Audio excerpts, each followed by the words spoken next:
C'est désormais officiel, le Paris Saint-Germain se fait éliminer contre l'Atalanta Bergame. L'absence de Kylian Mbappé aura tout fait. Donc voilà, le Paris Saint-Germain a communiqué ce lundi au sujet de la blessure de son attaquant touché en finale de la Coupe de France vendredi.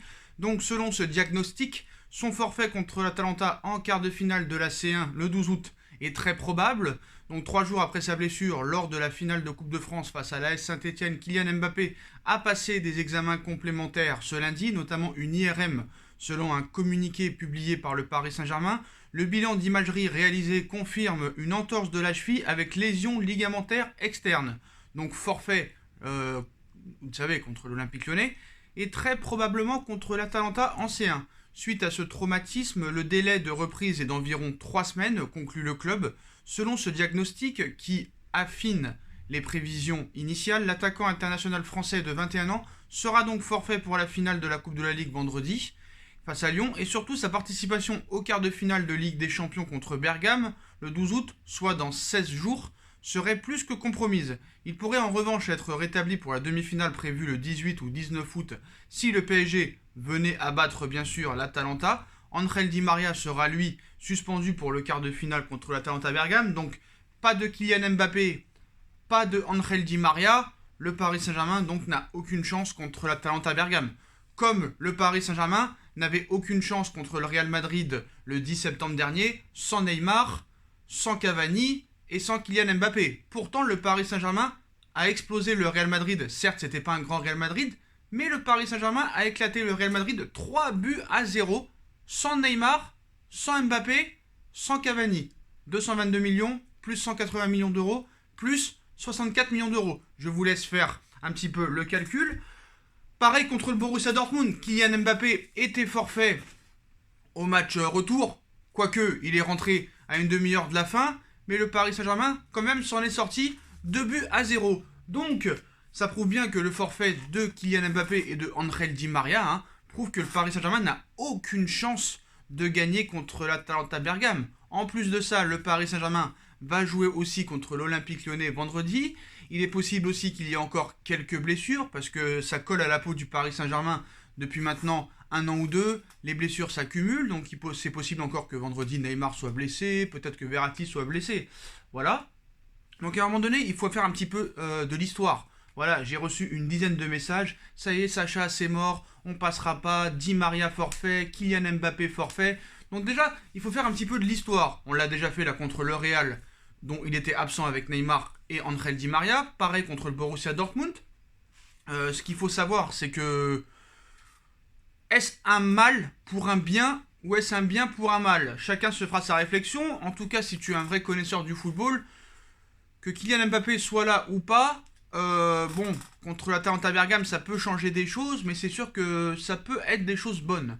Par exemple, c'est sûr que voilà, Angel Di Maria plus Mbappé, ça fait beaucoup. Mais tu as déjà vu que sur un match, sans ces deux joueurs-là, ou sans deux joueurs extrêmement importants, tu as pu déjà t'en sortir. Notamment contre le Real et contre le Borussia Dortmund.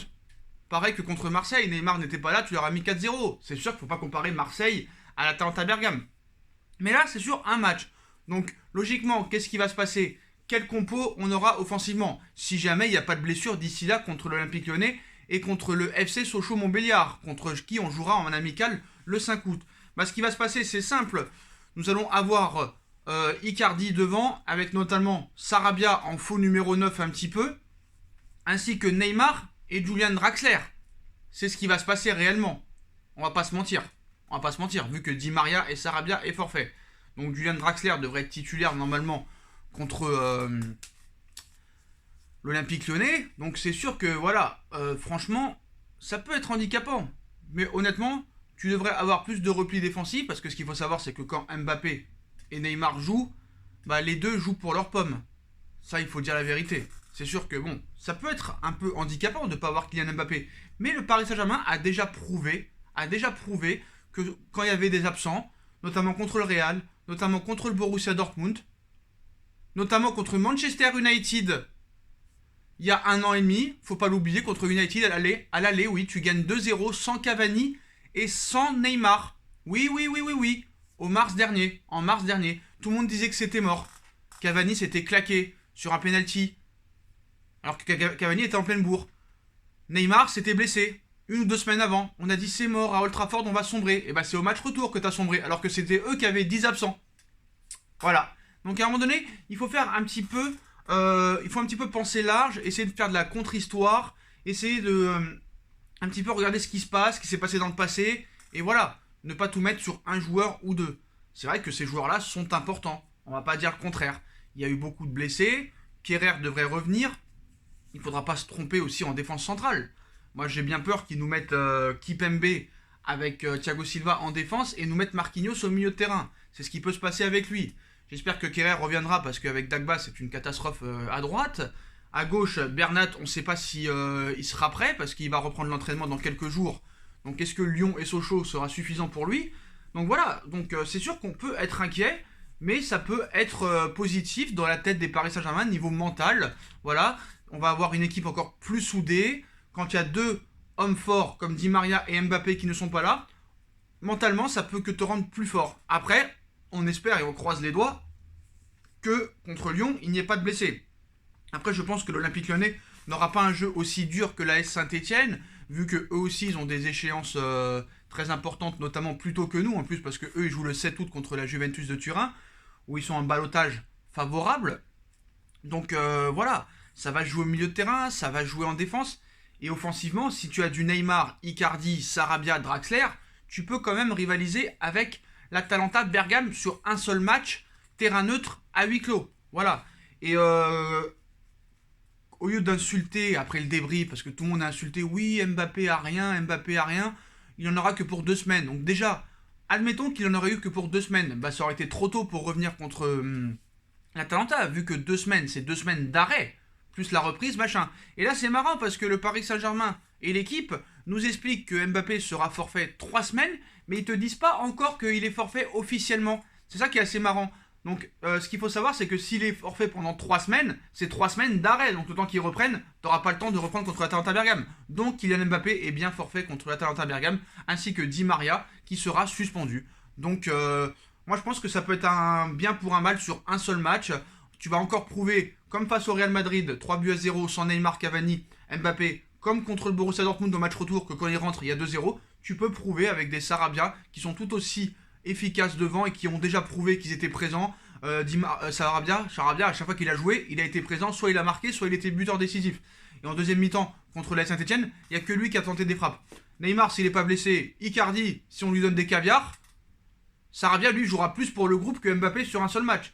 Et en plus, ça peut être un bien pour un mal. Si jamais tu passes et que que Sarabia a été décisif ainsi que Draxler, bah ça peut mettre encore du plomb dans l'aile à Mbappé en disant bah oui vous avez vu sans moi ils y arrivent.